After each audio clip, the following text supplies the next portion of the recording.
China's government has reportedly ordered its domestic airlines to stop accepting deliveries of Boeing jets and to halt purchases of aircraft parts from the U.S. The Chinese economy is going to be probably at least twice as big as the U.S. economy. From the CEO of the nation's largest automaker, General Motors, about the impact of the tariffs on the car industry. The United States is about to break, and nobody is willing to talk about it. China slashed rare earth magnet exports by 58%. It didn't make headlines. It didn't need to. Within 72 hours, U.S. factories began shutting down. Auto plants, defense contractors, tech assembly lines, not because of tariffs, not because of war, but because a single silent decision in Beijing cut into the core of America's supply chain. This wasn't noise, it was as leverage delivered quietly. And while industry scrambled for materials, Trump stood in front of cameras, waiting for a phone call. It never came, because China didn't escalate, it executed. We had a very good talk, and we've straightened out any complexity. It's very complex stuff, and we straightened it out. They'll be calling soon. That's what Trump told the press after China's rare earth export cuts sent a chill through the U.S. industrial base. He didn't offer specifics. He didn't reference any communication from Beijing. Just a confident tone, a familiar grin, and the implication that everything was under control. But the reality, even then, was already diverging from the script. China hadn't made contact. There was no negotiation underway. There was no deal in sight. What Trump said wasn't based on intel, it was based on hope. And that hope was dressed up as strategy for the cameras. In Washington, public performance often substitutes for planning. And in that moment, Trump was performing, not leading. The timing made it obvious. Beijing had just delivered a silent but devastating economic blow, slicing rare earth magnet exports by 58%, sending shockwaves through sectors ranging from electric vehicles to aerospace to defense. U.S. firms were already reporting disruptions. Supply chains were buckling. Yet the president chose not to acknowledge the scale of the threat. Instead, he leaned into narrative. "They'll be calling soon" wasn't a projection of confidence. It was a plea disguised as certainty. It was Trump trying to reassure the markets, his base, and perhaps even himself that the U.S. still had leverage. But leverage without communication is meaningless. And China wasn't calling, because China didn't need to. That's the part that mattered most. While Washington relied on optics, Beijing had moved quietly and decisively. There was no dramatic press conference, no public warning, just a policy change deep inside China's export registry, enough to cripple American manufacturing without ever raising its voice. Trump's smile in that context became something else entirely, not a sign of strength, but a shield to cover the vacuum behind it. There was no back-channel deal, no tactical preparation, just silence, and a president trying to make that silence sound like control. While Trump played to the cameras, China didn't say a word. No threats, no press conferences, no warning shots. Just one quiet move, a 58% cut to rare earth magnet exports. That single adjustment buried in customs paperwork was all it took. Because in today's world, rare earths aren't optional. They're critical. Every electric car, every missile guidance system, every smartphone, and every modern military system depends on them. And China doesn't just produce them, it dominates the global refining process. The U.S. knew this, but it didn't prepare for it. And when Beijing pulled the lever, there was no plan B. This wasn't a loud retaliation. It was a strategic chokehold, one that bypassed political theater and went straight for economic pressure points. American firms from Detroit to Silicon Valley immediately felt the squeeze. Orders stalled, production lines paused, executives scrambled to reroute supply chains that didn't exist. What looked like a modest export adjustment on paper was in practice a targeted strike at the very infrastructure of U.S. manufacturing. And the most telling part, China didn't escalate, it executed. Without raising its voice, it shifted the entire balance of leverage. Trump had spent months escalating tariffs, believing pressure would force concessions. But while Washington focused on taxes and headlines, Beijing focused on material reality. And when the moment came, China didn't match tariffs with tariffs, it responded with something far more effective. A resource constraint the U.S. couldn't replicate or replace. It was subtle, calculated, and devastating. And it revealed the uncomfortable truth behind the trade war. One side came armed with narrative. The other came with leverage and knew exactly when to use it. As the pressure mounted, Trump's tone began to shift. In public remarks and on social media, he suddenly praised Xi Jinping not as a rival, but as a very tough and very smart dealmaker. On the surface, it sounded like diplomacy, but in context, it was something else entirely. It was framing. By painting Xi as an almost unbeatable opponent, Trump was setting up the idea that only he and no one else could manage such a difficult counterpart. It was an old political tactic: elevate your adversary so that any outcome short of collapse looks like a personal victory.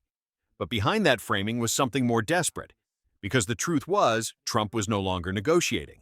He was chasing.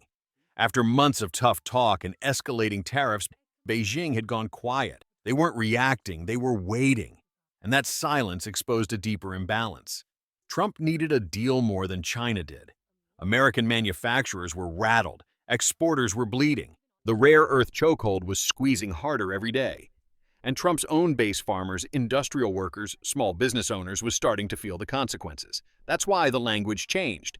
The self-declared master of the deal no longer talked about leverage. He talked about respect. He praised China's toughness. He softened his posture in press appearances even as his team scrambled to maintain the illusion of control. The transformation happened fast. From bold threats to indirect pleading sometimes in just a few tweets. This wasn't a strategic repositioning. It was survival, and Beijing knew it. When tariffs failed to bring China to the table, Washington shifted tactics. The new weapon wasn't steel or soybeans, it was technology. Export controls became the front line. Restrictions were placed on AI chips, semiconductor manufacturing tools, and advanced machinery. The goal was clear: to stall China's rise in strategic sectors. But almost immediately the pressure rebounded. Major U.S. firms, chip designers, equipment makers, and software giants began warning of collateral damage. What was meant to constrain Beijing was now costing American companies billions in lost contracts and fractured global supply chains. This wasn't just a trade war anymore. It was a structural clash over who controls the future of industry. AI, quantum computing, high-precision manufacturing, these weren't add-ons to the economy. They were the backbone of what comes next. And unlike raw materials or simple tariffs, this arena didn't favor the U.S. automatically. China had already spent years investing in tech self-reliance. It had built domestic versions of key infrastructure. It had mapped out long-term, state-backed strategies for chip design, data centers, and supercomputing. The U.S., by contrast, relied on private firms operating in global markets.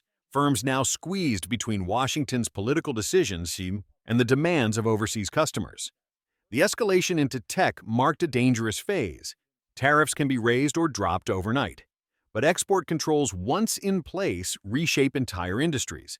And the more Washington tightened its grip, the more Beijing accelerated its decoupling. The logic shifted from pressure to partition. What began as leverage had morphed into fragmentation. And this time the U.S. wasn't holding the obvious advantage. Because in the war over technology, control doesn't just come from regulation, it comes from capacity. And China quietly and methodically was building its own. At every rally, every press briefing, and in countless interviews, Trump repeated one line with unwavering confidence: "We've taken in hundreds of billions of dollars from China." It sounded like a win, a simple scoreboard for a complicated trade war. But the numbers, like much of the war itself, told a different story. The revenue from tariffs didn't come from Beijing, it came from American companies, from importers, from small manufacturers, from retail chains, and eventually from consumers. Because tariffs, by definition, are taxes on imports, and those taxes are paid by the buyer, not the seller. So, yes, the Treasury collected money, but it was money taken out of the U.S. economy itself. It raised prices across the board, from electronics to farm equipment to raw materials. It strained margins for American businesses trying to stay competitive. And in many sectors, it triggered layoffs, plant closures, and delayed investments. These were hidden costs masked by the language of leverage. As for the trade deficit, it did fall for a while, but that wasn't a sign of victory. It was a sign of shrinking activity.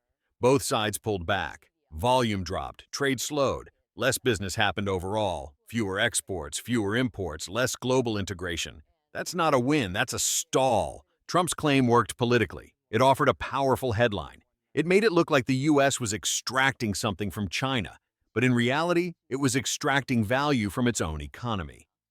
He delivered on the promise of confrontation. But on the ledger on the bottom line, the costs outweighed the message. When U.S. and Chinese negotiators met in London, the stakes were high. Rare earths had been cut, export controls were escalating, markets were rattled, and yet after hours of talks, the only outcome was a vague joint statement, thin, non-committal, and deliberately abstract. It avoided the core issues, no agreement on critical minerals, no progress on export restrictions, no structural change to market access. On paper, it was labeled constructive. But behind the scenes, the impasse remained exactly where it was. The point of the meeting wasn't to solve the trade war. It was to manage the headlines. Trump needed anything to point to as proof of progress. Not for Beijing, for voters. The London Declaration wasn't crafted to unlock markets. It was crafted to give the president a sentence to read into a microphone. We're making real progress. That was the objective. And in the media cycle, that one sentence was worth more than 1,000 pages of policy. Inside the room, negotiators knew the limits. The structural rift over tech supply chains and state subsidies wasn't going to be bridged in a day. The most optimistic officials didn't talk about solutions. They talked about optics, how to signal cooperation, how to send a message of stability. It wasn't diplomacy, it was damage control, and everyone knew it. This is how modern geopolitics often works. When a win isn't possible, manufacture one. Stage the handshake, draft the statement, avoid the substance, and hope the markets and the public don't look too closely. In London, that strategy was on full display. There was no breakthrough, only theater. The trade war was supposed to bring China to its knees. That was the premise.